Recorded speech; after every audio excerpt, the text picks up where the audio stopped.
40 લાખનું મકાન લીધું ભાડાની આવક માટે, પણ 2 જ વર્ષથી ભાડુઆતથી થાકી ગઈ. આ સાચી કહાની છે પરેશભાઈ ચૌહાણની, જેને મને આ વાત કરી અને પછી મેં તેમને એક સ્માર્ટ આઈડિયા આપ્યો.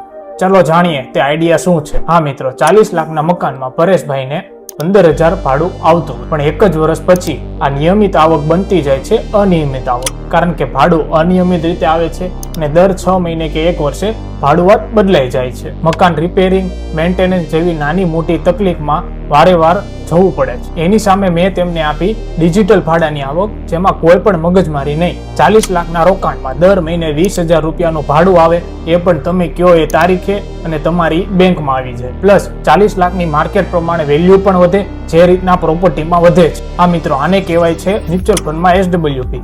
અને આ બધું રોકાણ ગવર્મેન્ટ રજિસ્ટર કંપની અંડર રોકાયેલું હોય છે અને બધું તમારું રોકાણ પાન કાર્ડ, આધાર કાર્ડ સાથે લિંક હોય છે, એટલે રોકાણ તમારું સેફ હોય છે. મિત્રો, તમે પણ 5 લાખથી દર મહિને ફિક્સ ઇન્કમ લઈ શકો છો. અને જે લોકોને વધારે જાણકારી જોઈતી હોય તે સ્ક્રીન પર આપેલા નંબર પર સંપર્ક કરીને જાણકારી લઈ શકે અને ફોલો કરો આવી સચોટ જાણકારી માટે.